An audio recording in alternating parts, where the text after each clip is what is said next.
Reka ngusuze kandi nkwifuriza ibihe byiza aho nkurikirana umunsi kundi kuri Dev Rwanda. Inkuru yacu y'urukundo y'uyu munsi ni y'umubyeyi wanze umukazanawe bitewe nuko umukazanawe ngo atarafite ubwiza buhagije. Kwibutsa gukora subscribe kuri Dev Rwanda kugira ngo ujye ubasha gukurikirana inkuru z'urukundo ndetse n'ibindi biganiro binyura kuri YouTube channel. Tudatinze reka dutangire n'inkuru yacu y'urukundo. Inkuru yacu tuyitangiye hari ababyeyi batatu bari bicaye ndetse bari kuganira, gusa cyagaragaraga cy'abo babyeyi bari kuganira ndetse baganira ibintu bifite umumaro. Atese mama Yannick kuri gusakuza cyane, ubwo ibyo bintu bikubayeho rwose ntiwabyakira ndetse ntiwakumva ari ibintu bisanzwe. Ariko rwose uransetsa mama we, oya ntabwo nge byashoboka rwose, ibyo bintu muri kumbwira ntabwo nabyumva pe. Habe na gato yasinze n'impamvu n'umutima wanjye utari kubishikira. Ibaze we ngiye umukazana wanjye agomba kuba ari umuntu usobanutse, umuntu wize za kaminuza ndetse umeze neza rwose. Shana ibyo wibwira we ni nabyo witekerereza, gusa ntago ari uko bimeze rwose. Ubwo se umuhungu wawe nakunda umukobwa uzamwuhakana ngo no kubera ko umukobwa atize cyangwa ngo ibiki n'ibiki. Reba uriya mwana wanjye rwose yarangije. Reba Yannick pe, ama masters yarayarangije ndetse ari ngo none ngo sinabyumva pe, ntago byakunda. Umuhungu wanjye agomba kuzashaka umukobwa mwiza, umukobwa usobanutse ukeye nawe ufite amashuri nkayiwe. Mama Yannick rwose uransetsa rwose. Sawa nyine reka tubitegereze, wenda hari ibyo bintu byawe, gusa kuba wifuza mba numva rwose ari ugukabya. Umukobwa wize ama kaminuza n'ama masters, umuhungu wawe uzagira imana ahubwo akunda umukobwa maze umeze neza, naho ibindi byose rwose mba numva utagakwiye kuba ubigenderaho. Urasetsa ntabwo rwose mama, wimbwira ibyo bintu rwose. Ariko mama Yannick ibintu turi kukubwira nibyo watwumva nk'ababyeyi pe. Umuhungu wawe nakunda umukobwa ntuzigera usakuza ngo ibiki n'ibiki. Ugendera ku bintu byose, umuhungu wawe upfa kuzagira amahirwe ukagira n'umugisha bose bakaba bakundana ntawe ubeshya undi. Gusa ibyo bari barimo rwose, umubyeyi wari wicaye aho ngaho nawe wari uri kumva ibyo mama Yannick ari kuguma yivugisha, ndetse nawe yaseka ateraho comment cyangwa nawe yaseka agira icyo abivugaho. Atari ko mama Yannick, ndumva mama Deborah rwose ibyo avuga ari byo kandi rwose niko kuri. Urabizi rwose abana b'iyi minsi basigaye bashaka ugasanga bashatse nabi bitewe n'abakobwa bashatse bagendeye ku bwiza cyangwa ibyo byose uri gutekereza. Ariko buriya rero rwose mbona Yannick umuhungu wawe ibintu byose azakora nugira amahirwe agakunda umukobwa ndetse bakuzuzanya, rwose ngende ndumva ntacyo bizaba bitwaye pe. Aho ubundi no kuvuga ngo ibiki n'ibiki ngo ntabwo uzamwemera, si niwe muzaba mugiye kubana ko Yannick ari uzaba ugiye kubana n'uwo mukobwa. Aha sawa nyine reka tubitegereze ndetse turebe, ubwo tuzareba ibyo ari byo. Gusa nge rwose umukobwa utari ntabwo byakunda pe. Usara abandi bakobwa batatu bari kuri piscine ndetse bari koga, ikigaragara cyo bari bishimye cyane kandi nabo bari kurya ubuzima, dore ko bari bamaze gusobanukirwa neza ko ubuzima ari butoyi. Atese Sabrina kuri muri ibyo ngibyo wageze vuba ukava aho tukagenda ndetse tukajya mu kazi. Atereka Devota wenge namaze kuba nananirwa rwose, ibintu maze kuba nabihaga byo kujya ku kazi buri munsi na tura dufaranga duke bampemba rwose, reka niyogere ndumva gishaka koga pe. Ese we ko muri kwigira gutyo uri kubona uriya muhungu rwose azakwemera gute kandi rwose udashaka gukora? Oya mwana ndashaka gukora, ahubwo ndi gushaka uburyo bushoboka bwose kugira ngo ndebe ko basi nabona kandi kazi, kuko kariya kazi rwose ndabona katambereye, nyine karamvuna, nta mafaranga ahagije arimo, shana kuvunika gusa we.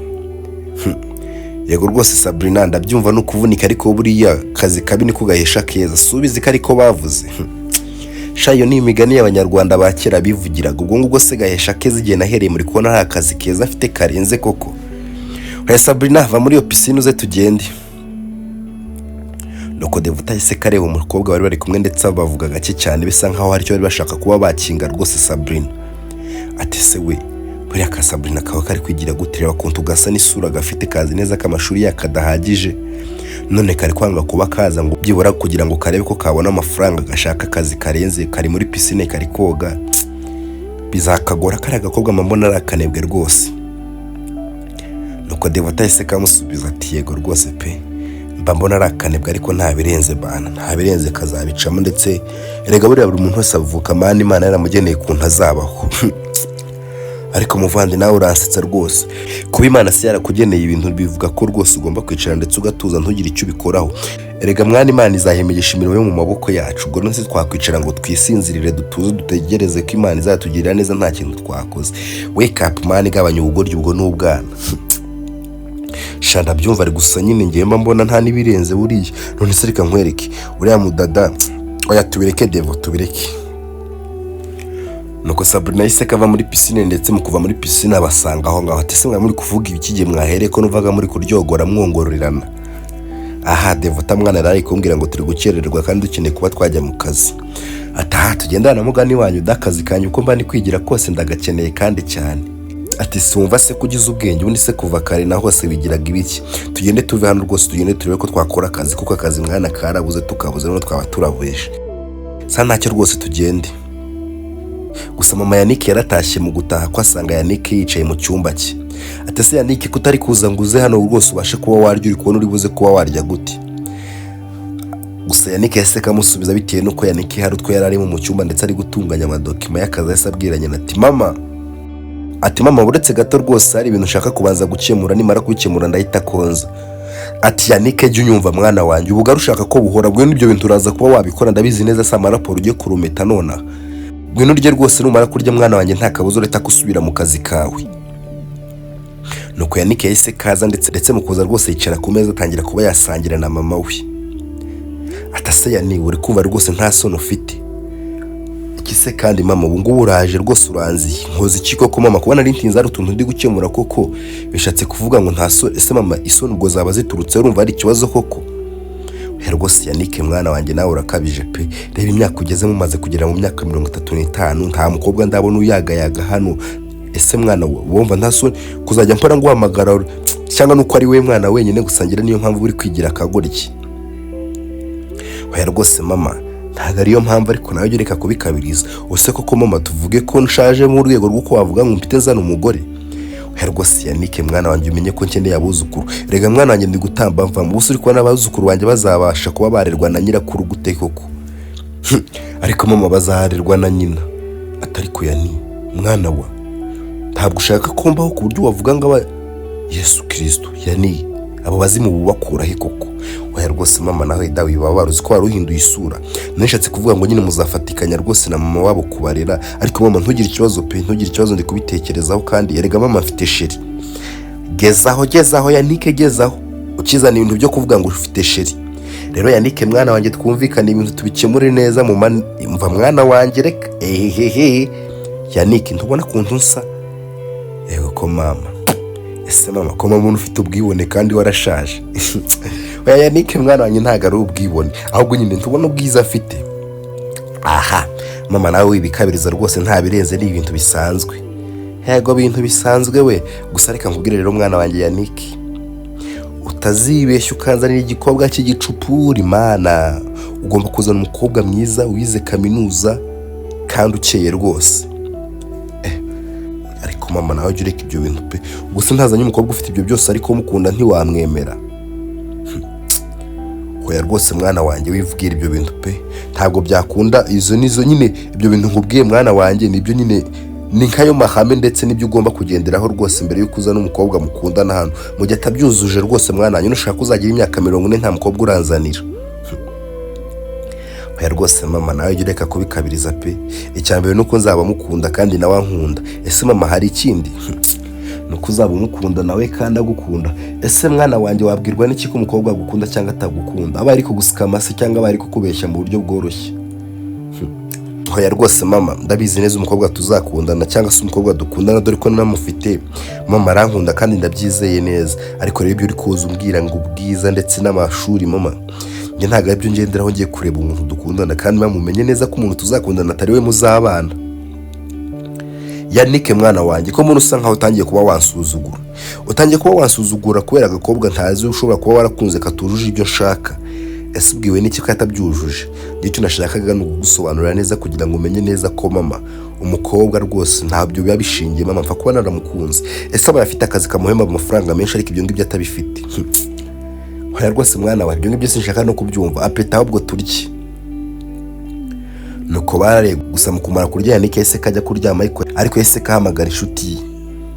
Atase Yannick none mpamagaye no masaha we bimeze biti? Agape we none wamenya ari bikise byambayeho karama yobera amatagatifu. Ese byagenze gute? Nakaga kobwa none mwongeye murashwana kandi nari nabonye rwose wari wagashimye. Agape we ntago ari cyo kibazo mwana. Kugashima se ni ikibazo mwana ugira ngo habwo ikibazo ko mbona mama muri hariya rwose atazanemera ko tubana. Hoya se kandi ubwo se mama yabuzwa n'iki kwemera kubana n'umukobwa wikundira we? Shabireka ibyo uvuga ntabyo se. Ibaze ko mama yari kumpa amakondisiyo y'umukobwa ashaka kuba yazana mu rugo we. Hoya rwose yani ibyo ngibyo ntubigenderaho ndetse ntunabitekerezeho cyane, kuko buri mubyeyi wese aba afite rwose umukobwa yifuza pe. Aba afite umukobwa yifuza ndetse ashaka ko rwose yaba umukazana we. Dore ko kandi ikindi ugomba kumenya, ababyeyi ntabwo baba babifuriza ibibi mwana. Mama wawe nyine nawe abashaka umukobwa muzabana ndetse mukarambirwa, umukobwa utazicuza kuba warabanye nawe. Shawe ntabyo uzi ibyo uvuga. Erega reka nkwereke mwana, buri ushaka umukobwa mwiza wazarinda upfa rwose utaramubona. Yaniki, ibyo bintu se ko ntabyumvishije uvuze we? Agape we iryo jambo nkunda kurikoresha ndetse cyane. Nyine mwana, abakobwa bahora bavuka beza ndetse cyane pe, n'abafite amashuri bahora baza pe. Ariko nyine ushatse kuvuga ngo ugiye kugendera kuri ibyo ngibyo rwose wazarinda upfa utarabona umukobwa rwose ugusha. Nyine ushatse kugendera kuri ibyo ngibyo wazarinda upfa rwose utarabona umukobwa ukunyuza umutima, kuko bose wazajya ubona baje ndetse ukabona ni beza pe. Cyakora bro, ibyo bintu uvuze rwose ni ukuri pe. Ibyo ngibyo rwose turi kumwe ndetse turi kujyana. Rero reka nkubwire niba uko bimeze pe, nta mpamvu yo kwita ku bitekerezo bya mama wawe. Erega mwana, nanjye girafrere mbere yuko ashaka nuko byari bimeze. Twajya kubona ukuntu mama yirwaga mukanira ati biki n'ibiki, ati biki n'ibiki. Ubwo se wabonye byaragenze gute? Si yazanye umukobwa yashakaga ndetse umukobwa yakundaga, ubu ntibari kumwe ndetse na mama ntiyabyakiriye. Sha Agape, wewe hari ikintu utazi ndetse utanamenya. Mama ngiye mbona ari seriye kandi rwose mama uramuzi arakara nawe ati sha wana mugani rwose pe. Yani mama wawe ndamuzi arakara. Ibuka cyagiye tujya mu kirori cya Kwizera tukaza dutinze kuntu byamugendekeye kuntu yatubwiye nabi, uko yaragiye kugukubita we. Sha nawe ureka gukabyo kuko ngenda umwana wo kuba nakubitwa. Ariko rwose ni ukuri mvuga pe, cyagiye mama wawe buriya yaragiye kuba yaguceka. Rero ntabwo yigeze ankoraho ndetse nta nicyo byigeze bimumarira, kuko ntabwo yari kunkubita rwose. Sha rero niyo mpamvu bro tugomba kumakinga sure ndetse tukamenya neza ko rwose umwanzuro wafashe utazatuma utandukana na mama wawe. Ati no rwose nabwo ntabwo byagera kuri iyo ntera pe, wibikabiriza rwose wibikabiriza ntabwo byagera aho ngaho. Atahubwo uri kuvuga gutyo ndi kubona rwose, ndi kubona Sabrina mpamagaye, reka manzi mwitabe ubwo nyine tuzavuga n'ejo. Sawa bro, ijoro ryiza. Nuko Yannick yese ko yitaba Sabrina. Ati my love umeze neza se? Ati yego Sabrina ameze neza. Ati sebe kuri kumpamagara mu izina ni amahoro? Ati no, icyo si ikibazo rwose, ahubwo nyine no ku izina ryawe ndiha agaciro kandi ni izina ryiza rwose ridateye isoni kuba narivuga. Rero kaburantomoje ngo kaburanyemeje ukabambwiye imitomada. Ati hoya be, ntago ari byo kuvuga ngo nukugutomoza nkuko bivuze, ahubwo nyine ni ukuri pe, ni ukuri ibintu mvuga kandi mbihagazeho nanabihamye imbere y'abantu bose pe, izina ryawe nta soni riteye kuba narivuga. Ati okay, none se be ko uyu munsi wiri utampamagaye ni amahoro, byagenze biti ku kazi kawe bya nyine mbwira. Shamva nyine be, ntago ari uko ntakwitayeho cyangwa ngo mbigire gute, ahubwo nyine ibaze ko na n'ubu rwose mvuye muri nyine maze kurya, ariko n'ubundi ndananiwe kandi ndacyari gukora amaraporo, ari byo nkiri gukoraho ntari narangiza rwose. Ariko rwose Yannick ujye ugerageza rwose ukore ndetse unaruhuke, kuko ndabizi neza upfuye ako kazi boss wawe yashaka undi, ariko buriya pe yego rwose Mayro ndabizi yashaka undi, ariko nyine mu gihe nagize amahirwe nkabona akazi ngomba kugakora ndetse nkagakora neza. Rega be subize neza aka kazi kabuze. Yewe wibimbwira rwose ba Devota bahora babimbwira ngo nkora akazi ndimo ndetse ngakore ngakunze, ngo kuko nkabuze namenya neza rwose kunta abantu bakifuza. Yego rwose be bakubwiza ukuri ndetse kandi ntibakubeshya pe. Asuvuze bya Devota ndetse uranyibutsa, uzi ko twabeshye nyina cyajye ko tuzajya kumusura ndetse tujyanye rwose, gusa bikaba byarahereye hahandi. Hoya rwose be ntugire ikibazo, tuzabitegura next week tujye ndetse tujye kubareba, dore ko nta kibazo rwose, hari umutima mubi sare kibi tubifuriza, uretse ko rwose tutari kubonana ngo ndetse tujye kuba twabareba. Nitubona umwanya rwose ntugire ikibazo shu tuzajya kubareba. Thank you my love. None se kutaryama ahubwo ese yani wabaye iki koko? Uri kubona nari kuryama ndetse ndakuvugishije we? Cyakora my love nyine appreciate pe. Ase kandi ibyo ni ibice utangiye, no kuri nyine sha Sabrina warakoze rwose kuba wanyemera ndetse tugakundana, n'umugisha pe. Oh my lord, nyine nawe warakoze pe, nawe warakoze kandi n'umugisha pe, nanjye nyine ndabikunda kandi Imana rwose izadushyigikire. aha sawa nyine umva se reka turyame turuhuke kugira ngo tubone uko ejo tuzabyuka tujya mu kazi ubwo tuzasubira gusa nkeneye kuba nakwereka mu mapera ari kunserereza ngo iyi myaka ngeze ntarazana umugore mba numva nta soni mfite oya se kandi yari kuguserereza gute se ati ngakeneye abuzukuru da ati sawa rero gira vuba werekana uwo mukunzi wawe ase kuvuga ngo uwo mukunzi wanjye wagira ngo si wowe oya rwose mayero ntugire ikibazo ndi ahubwo se ejo uzaba hari tuzaganire ndi kuma nkeneye kuba naganira nawe ndetse nkuruzi rwose nushaka unambwira none mfata imodoka ari rwose nsohoke mu rugo nze kukureba tubizi Sabrina ko ngukunda kandi ko buri kintu cyose nagerageza uko nshoboye nkagikora basi nkamakinga shuwa ko wishimye ati yego rwose mayero gusa reka tuzahura ejo nyine okay sana hari rwose gusa barakwereka rwose umunsi ushize mu Sabrina ndetse na mama Yannick bari baziranye gusa ntibari bazi neza ko abana babo bateretana dore ko rwose mama Yannick no mu gihe yavugaga umukobwa akeneye ndetse umukazana yifuza wazaba umukazana we rwose yaramwe na mama Sabrina atese mama Yannick ko duhiruka kutubwira umukazana wifuza ra aho umuhungu wawe Yannick ntabwo yaba yaramukweretse ngo twibwirire shawareka n'iki mama ya Sabrina ko rwose umuhungu wanjye akomeje kumbera intama rwose ahubwo sinzi neza kuri muhungu ari muzima pe kuko imyaka 35 rwose nta mukobwa waramushinja basi ngo yanamuteye inda buriya ntangiye no kugira ikibazo nuko mama Sabrina yese kamusubiza ndetse amusubiza neza cyane atari ko buriya mama yani abantu twabaye gute ko tutanyurwa ati se kandi ibyo bije bitiwe nibaze pe ibyo bintu uvuze nyine ngiye nabitekerezaho nyuma umaze kuba wabivuga umwana arifata kugira ngo basi arebe ko yashimisha ababyeyi bakamugiraho impungenge nabwo umwana yakubagana yabibandi rwose yatera inda ibibazo bikaba ibibazo iyi si koko mubona tuzayibamo gutera mbona ibintu rwose ari hatari oya ntabwo hatari rwose pe ntabwo hatari gusara wese ubona bidateje ikibazo pe umwana w'imyaka 35 ntaranabona basi yifashe ngo afate muri screen ye basi ashiremo ifoto y'umukobwa ibaze uko njyana namushaka muri telefone ye nkamubura pe ati oya se kandi mama yani utambwira ko rwose ujye ugenda ndetse ugasaka Yannick kugira ngo urebe ko wabona umukunzi we ati yego rwose mama Sabrina rega nanjye nkeneye umukazana umenye ko nshaje rese ninjye ntakishimira guheka umwuzukuru wanjye koko yewe humura rwose igihe ntawe kigiye uzamuheka ariko wikihutisha umwana wawe uvomye byinshi ndetse atarobanura rwose avoma ibiroha itonde rwose umwana azashaka umukunzi ndetse ntugire impungenge rwose azamubona yewe saa rwose reka ngureke naringiye ku materaniro naringiye gusenga nuko duhuye gutya ubwo tuzahabonana saa rwose usenga Imana n'uwo mutima wawe uhindure none se mama Sabrina umutima afite ni mubi da ubwo se umuhungu wawe nakunda umukobwa ufite ibyo udashaka bizasa gute ndetse bizagaragara gute oya rwose ntimugire ikibazo azaza ndetse hazaza ufite ibyo nshaka ese kuki wumva ko haza rwose ufite ibyo uwo murazaza rwose wibigiraho nyine wibitindaho pe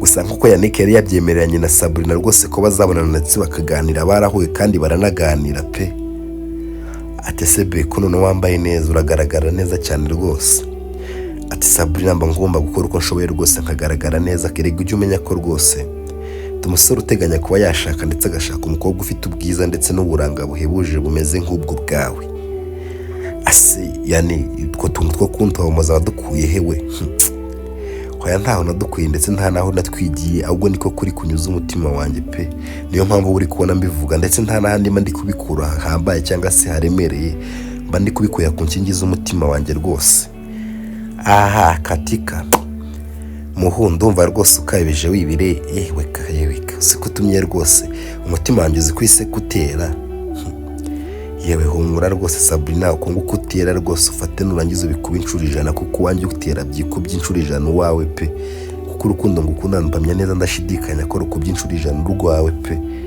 reka rwose nawe rwose yani wikabye pe winkabirizo ese ushaka mfatwe n'amamosiyo we no baby ntabwo rwose nyine gufatwa na mose yari kimwana ndetse nta nubwo ari isoni ahubwo n'uburyo bwiza bwo kugaragaza amarangamutima y'umuntu rwose ariko ntanibagiwe neza ko ari uburyo bw'uburyarya bwo kwiyoberanya ku muntu kugira ngo adamenya neza ndetse ngasobanukirwe ikiri ku mutima wawe oya rwose be nawe wikabye ese ntabwo unyizera yani ati no ndakwizera be nuko nyine navugaga ukuri ndetse ntabwo nashakaga kugira ngo urukundo rubemo ibinyoma byinshi rero niyo mpamvu nari mpisemo kukubwiza ukuri ko rwose amarira yose ntabwo nyine aba ari meza pe. Hari amarira y'ibyishimo, hari amarira y'agahinda, ndetse tutibagiwe ko rwose hari amarira rwose aza, ndetse ayo marira akaza arimo ubugona.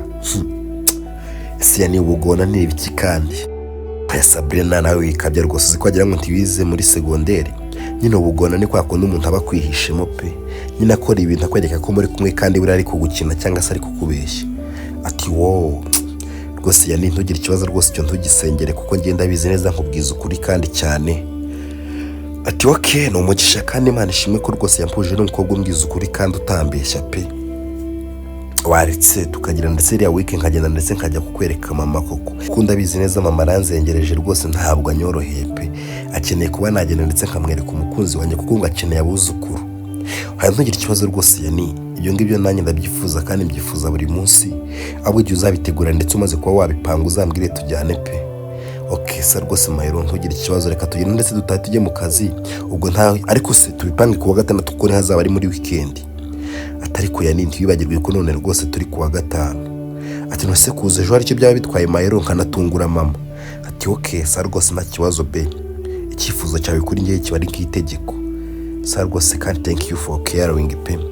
Yego rwose ya ni nawe warakoze kubunyitaho buri munsi. Nuko Yannick yaratashye nkuko byari bisanzwe, yasanganye naricaye ndetse rwose yamwiteguye dore ko yari yatinze ku kazi. Ati Yannick ko watinze ari mu biki?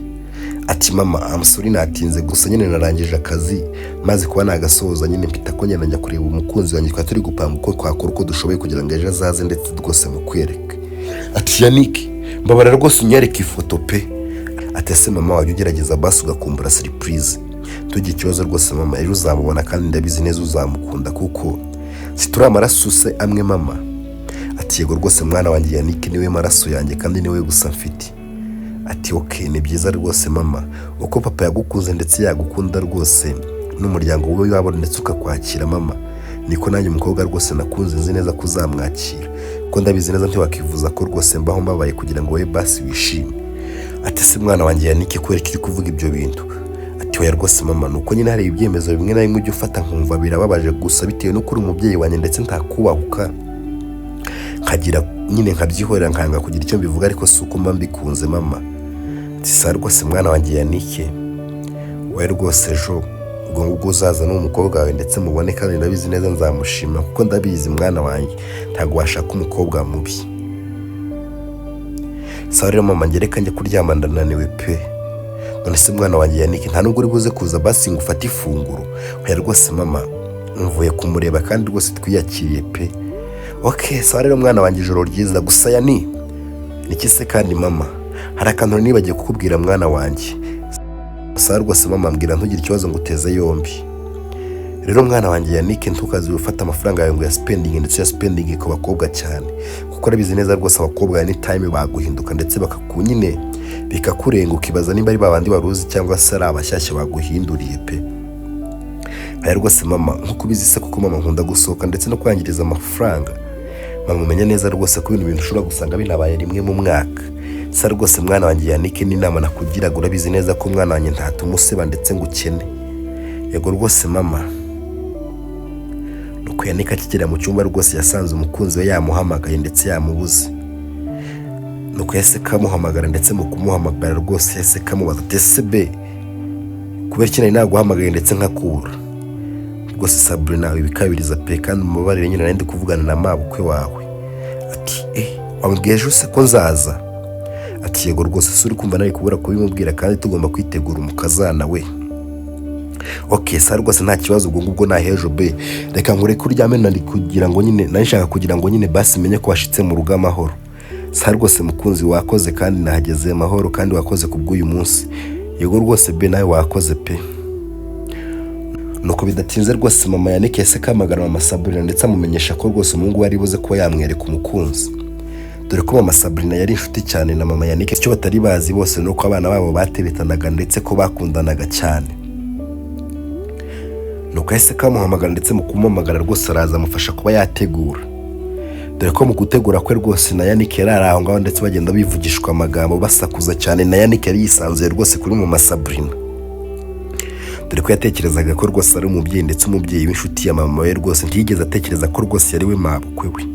nuko mama Yannick akiri muri ibyo ngibyo rwose agiye kubona telefone ndetse irahamagaye. Mu guhamagara rwose yasanze rwose ari Sabrina uri guhamagara mama we. Nuko mama Sabrina yahise afata telefone ati yego rwose mwana wanjye, ati mama nkuko rwose nari nabikubwiye rwose ngiye kuba nagenda ndetse ngiye kuba najya kwa mabukwe wa musore nyine duturetana yari asabye ngo ngende ndetse abashe kuba yajya kunyerekana. Ati yego rwose mwana wanjye ugira urugendo rwiza kandi rwose bigende neza kandi bifate rwose mwana wanjye ugende wambaye neza. Ati yego rwose mama nta kibazo pe.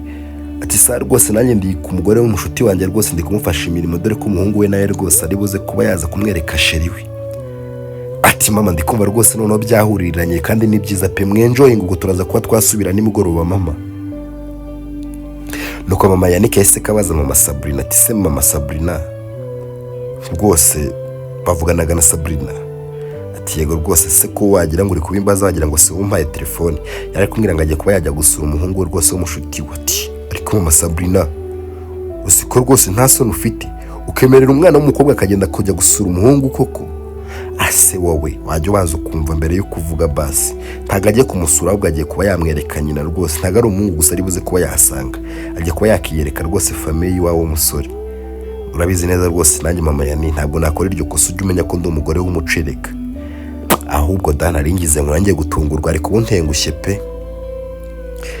Nuko barakwereka Sabrina yahise ahamagara Yannick ndetse amuhamagara amubwira ko rwose yageze ku irembo ryabo kugira ngo aze kumufungurira. Nuko Yannick yahise agenda ndetse afungurira Sabrina ndetse mu kumufungura yahise amuhobera cyane dore ko bakundanaga kandi bari bakumburanye. Ati Sabrina nari ngukumbuye kandi cyane rwose. Ariko Yannick nawe jya ureka gukabya, ejo nimugoroba se twari kumwe gusa nyine wambaye neza rwose pe. Turakoze rwose ukumva nari kuza kwa mabukwe nambaye nabi. Sa rwose rero ngwino uze muri salo rwose ndabona mama akiri mu gikoni hari twari gutunganya ari kumwe n'umushuti we. Ati yes rwose nanjye navugishije mama namusabye permission ndetse yayimpaye gusa nyine yambwiye ngo nizere ko biri buze kuba byagenda neza. Ati niyo mpamvu se ndi kubona yambitse ibikanzu bigera ku maguru. Ati yego rwose rega Yannick umenye ko nje kwa mabukwe kandi rwose ngomba kwitwararika. Nuko bahise ko binjira muri salo gusa mu kwinjira muri salo rwose basanze mama Yannick ari aho ndetse ari gutenga ibintu. Gusa mu guhindukira mu kureba Sabrina yahise akubitwa n'inkuba ndetse arikanga. Ati ye? Ati Yannick uyu ni ndetse kandi uzanye hano? Ati mama uyu nyine ni wa mukobwa w'umukunzi wanjye rwose nari ndi kukubwira. Ati cyore ariko uziko umusore wanjye utagira isoni. Uyu mukobwa ese muko sori gato mbere yuko yicara ku ntebe zanjye wize kaminuza? Ati oya rwose mama narangije segonderi gusa. Tika none ubwo ngubwo Yannick uyu mukobwa uri kumuzana kugira ngo mumaze icyo umukobwa utarihize? Ese basi waje witeye makeup muko? Ati yego rwose mama. Ati none ukabusa gutyo wanisize? Ati ese Yannick ko numva rwose mama wawe atangiye kumbwira ibintu bitari byiza waretse nkisohokera nkitahira. Ati oya rwose bebe uretse nyine uretse gusohoka reka maze avugane na mama. Ati se mama wajya ugerageza basi ukavugira hasi? Vugira hasi gute? Mvugira hasi gute? Nta n'urusoni ubwo ngubwo umukobwa usa gutyo uri kubona ari umukobwa wo kuba wakemera. Sohokera muri iyi nzu rwose muko, va hano ugenda, babajwe n'ibiryo byanjye ndetse natetse bigiye kuba. Yesu Kristo dore iyo sura ubwo mwabyara umwana umeze ibaza umukobwa ndusha ubwiza kandi rwose nshaje ngana gutya. Yani uzi ko nta soni ufite? Najyaga mbona rwose warize za masters nkagira ngo ufite ubwenge kumbe rwose mu mutwe wawe ni vide nta kintu kirimo. Ese mama sujya umbwira ngo uri umukristo? None se kuba ndi umukristo bivuze ko wazana umukobwa mwana wa fasha usoro uwo mukobwa, fasha usoro uyu mwanda mu nzu yanjye. Ati mama please wikabya pe wikabye. Nuko Sabrina yarivumba arasohoka gusa mu gusohoka rwose Yannick yahise kamufata ukuboko ati Sabrina please uretse gusohoka reka maze mvugane na mama ndetse turavugana rwose turi kumwe. Ati mama rero ntukajya ufata umuntu mu musuzugure utazi uwo muntu, utazi mu mutima we, utazi kuntu ameze. Kandi mama please ndakwingiza ntusembure ndetse ntumbabaze kandi mama ntuze gutuma nkubahuka.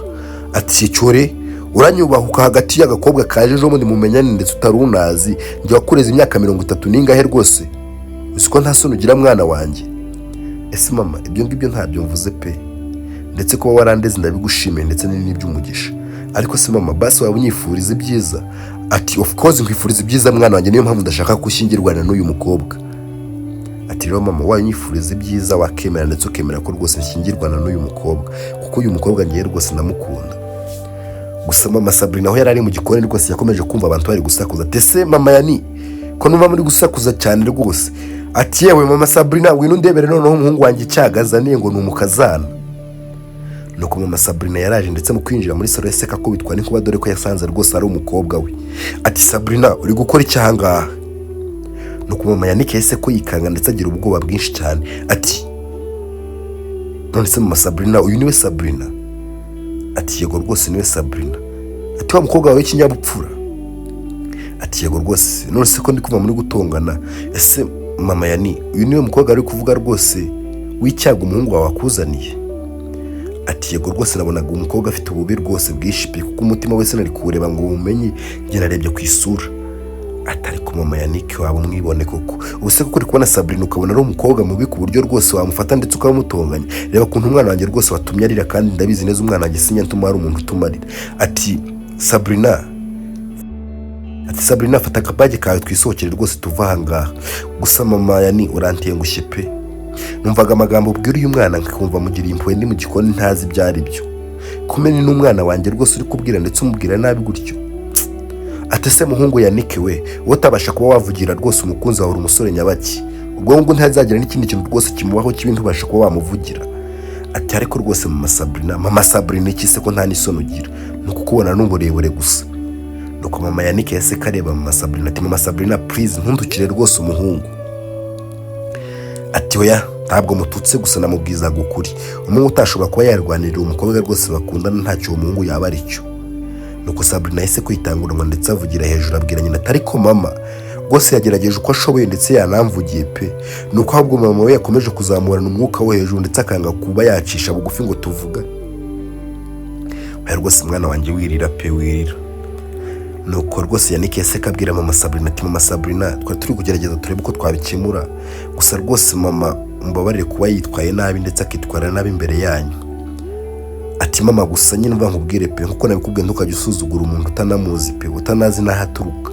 Mama ngiye ntabwo rwose nakishimira ibyo bintu byawe nimba umwanzi ngiye rwose turabana kuko nyine ntabwo nakishimira kubaho rwose ubuzima bwanjye bwose mbabaye ngo nukugira ngo wishimeza n'umukazana wize amakaminuza ndetse rwose mwiza kandi ntamukunda. Niyo mpamvu rwose Sabrina ngenda mukunda kandi tugomba kubana. Sabrina sibyo?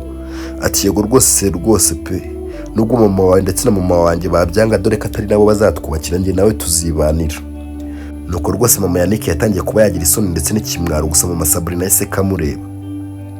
Ati mama Yannick we rwose wigaye nawe ndetse saba bano bana imbabazi pe basaba imbabazi dore ko tugize amahirwe n'umugisha ndetse rwose abana bagiye kuba bakingiranwa n'imiryango yacu rwose yari isanzwe ari inshuti. Nawe ari kwitesha umwana ubizi neza ko rwose afite ikinyabupfura ndetse ari indakemwa mu mico ndetse no mu myitwarire. Ubuse koko ni wanga Sabrina da uzabona undi mukobwa umeze nkawe? Ati yego rwose ndabyumva mama Sabrina mumbabarire kandi pe ngeze menya ko rwose ari wa Sabrina nzi ndetse ufite ikinyabupfura. Ati yego rwose rero niwe kandi ubutaha ujye wubaha buri muntu wese utitaye kuwa ari we. Ubwo se rwose ko hari abakobwa nzi neza bafite umuco ndetse bitonda kurusha Sabrina gusa badafite ubwiza abo bose bazabura abagabo. Ati yewe ahubwo Imana ibaha abagabo pe bareke no gutinda mu nzira. Ati yego rwose mama Yani kandi rwose ibyo bintu ntuzabyongere mwicare turye ndetse turuhuke. Nuko batangiye kurya ndetse barya bishimye dore ko mama Sabrina yaramaze kuba yakonveka rwose mama Yannick ndetse na mama Yannick yaramaze kuba yakemera rwose ko umwana we yazabana n'umukobwa. Inkuru yacu y'urukundo nahangaho irangiriye. Nkwibutsa gukora subscribe utarayikora kuri David Rwanda. Ciao abakunda cyane.